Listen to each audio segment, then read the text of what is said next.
Direct sequels in The Legend of Zelda are rare, but when they do arrive, they often end up being some of the best and most beloved games this series has to offer.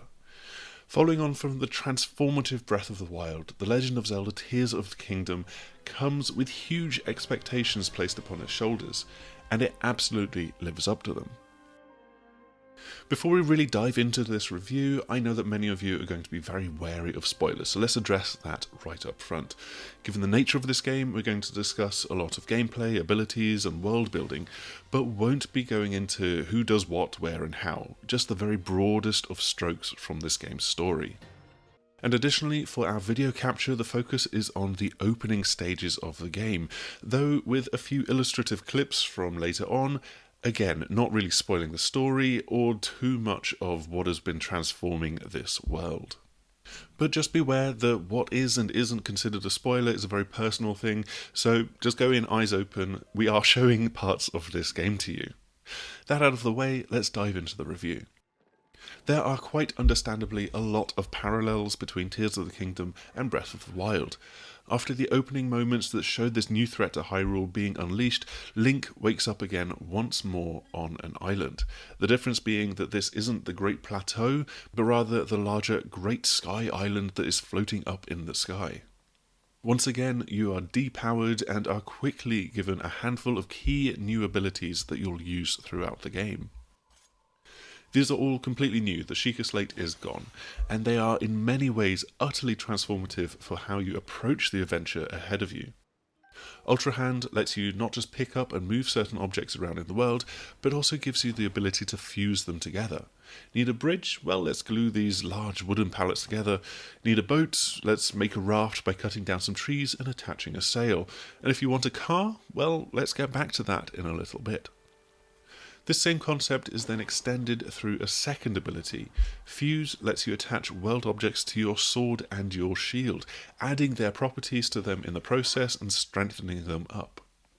At the most simplistic level, it means that you can make a stone axe or a hammer, which are always useful for when you want to smash some weak rock walls to get into a secret cave, for example. But it can also dramatically enhance more powerful weapons by attaching certain parts dropped by enemies and, again, imbuing your weaponry with those properties. Both of these abilities would actually be relatively shallow were it not for the wealth of gadgets and gizmos that are now made available to you by the re-emerging Zonai technology. There's fans, single-use cooking pots, rockets, wheels, gliders, control sticks, flaming emitters, water hydrants, and so much more, and they can all be cobbled together with the various world elements to create some wild contraptions. Tears of the Kingdom does a fantastic job of always presenting you with these options close to where you are going to need them, whether it's fans to propel a minecart or just material stashes dotted across Hyrule as part of a kingdom rebuilding effort that has now been cut short. Speaking of which, you should look out for the hapless sign builder that espouses this rebuilding effort, but has absolutely no grasp on dealing with gravity as one of a number of recurring characters and enjoyable new mini-puzzles that you will find in the world. In addition to those materials and the things that you just find, you will have a stash of Zonai technology of your own, tucked away into your inventory as well. Crafting a vehicle is often not the best or the quickest way to get around the world or overcome certain environmental hurdles, but I love to spend a few minutes making an impromptu hot air balloon or some other balmy contraption that I think will probably work, ends up not really working, and I've wasted another 15-20 minutes of playing this game. I cannot wait to see some of the wild and outlandish creations that the community are able to come up with. The other two core abilities are then reversing an object's passage through time with recall, which means that you can take a fallen rock back up into the sky with you on top of it, for example, and then also being able to jump up and swim through the ceiling to a surface above you using Ascend. You just need a close and flat enough ceiling above you, as well as a clear point to emerge from for this to be able to work. Putting all four of these abilities together, and it's clear that Nintendo has embraced the way that players would toy with the abilities and physics of Breath of the Wild. The puzzles found within the world in shrines and temples will have all been designed with specific solutions in mind, but it so often feels as though you are, air quotes, breaking the game and getting away with unintended shenanigans as you put these abilities into use. Pretty much every time that you use Ascend outside of a few very clearly signposted moments, it feels like you are cheating. It's just such a sneaky little joy, even if this kind of gameplay is utterly intended by Nintendo and accepted. While Hyrule itself is largely the same landscape, the latest calamity, which has been dubbed the Upheaval, has transformed certain parts of it. New disasters have befallen the various towns and races here, and so wandering into Rito Village, Goron City, Kakariko Village, it all has a very different tone compared to Breath of the Wild.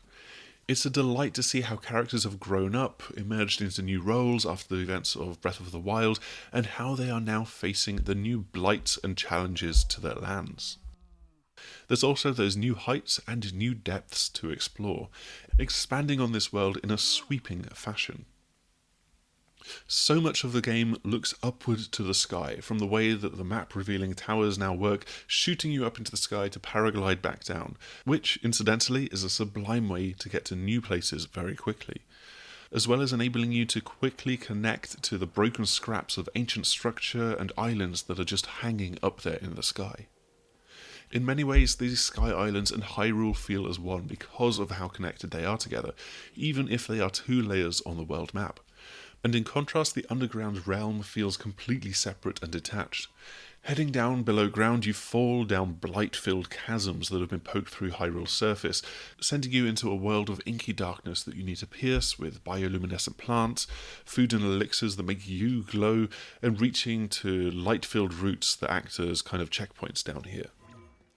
There's also a direct effect to you, as any damage taken from the blight cannot be healed until you reach a roots checkpoint or head back above ground. This is quite a major tonal shift compared to the action above ground, and it's this that is the true overworld and underworld divide of this game. There is now a much more direct feeling narrative that runs through Tears of the Kingdom, if you are the kind of player that wishes to be guided. You spend more time in the Great Sky Island than you did on the Grand Plateau in Breath of the Wild, as the game has to teach you more complex ideas with the abilities that it offers to you. And as soon as you descend, you are quickly rejoined with memorable, returning characters really taking the lead in this story, and at the heart of this new mystery. The world immediately feels more alive thanks to this, and there's a real hustle to how Hylians have quickly set out to explore and study the world-altering ruins everywhere in their lands. However, Tears of the Kingdom does still have the same freeform structure, for better or for worse. You can tackle the main temples in any order that you like, and so you're treated to the exact same snippet of backstory at the end of each one because of this. The design and difficulty of these temples also has to be fairly steady without a strict progression through them, though they are still rather enjoyable and tap into new companion abilities each time. For the overarching story, there's a new set of visions to find in the world tied to discovering geoglyphs that have appeared across the lands. You can visit these in a totally mixed up order, potentially giving you the end of Ganondorf and this latest calamity's origins before you've seen the very beginning of it. Still, there is a nice mystery that plays out as you trek across the lands and fight to resolve the existential threats that divide its peoples. And while the writing really hammers in the plot at times, there's a real poignancy to a tragedy that spans the ages. So much of Tears of the Kingdom feels like returning home after a few weeks away. It's comfortable to slip back into the familiar style of combat, to set off towards a particular point and end up getting sidetracked when you spot a shrine or need to reunite some worn-out Koroks. And if you played Breath of the Wild, then you've probably got some key recipes that you relied on still tucked away in your memory. There's also a good handful of quality of life improvements, so you've now got a numbered positional marker on the minimap, and you can quickly select a previously cooked recipe and grab all of the ingredients at once to cut down on cooking time. Having said that, you will still spend a bit too long stood over a cooking pot for my liking, throwing those restorative meals together, and it will still grind your gears to have weapons deteriorate and shatter mid-fight. The way that you can now select and attach any item that you want to an arrow, instead of crafting specific arrow types, also means that mid-combat you're presented with your full inventory, all on a single scrolling line. At least time does pause while you are scrolling all the way through your entire inventory. As if there was any doubt about it, The Legend of Zelda Tears of the Kingdom is another sublime entry in this long-running series. No, it's not as thoroughly refreshing and revisionist as Breath of the Wild was 6 years ago, but as a direct sequel, it takes this same world and manages to transform it in so many ways with a new over- and underworld. While Link's powerful new abilities foster even more creative play, and a new epic tragedy unfolds before you. As we are heading into the Nintendo Switch's twilight years, this is practically essential. Thanks as ever for tuning in and checking out our video review of The Legend of Zelda Tears of the Kingdom. I hope that you've enjoyed it, found it informative, and I really hope that you felt that we stayed on the right side of the spoiler line. If you have enjoyed it, then please do all of the usual YouTube things like subscribe, share, click the bell icon, you know the drill, and hopefully we will see you again soon. Goodbye.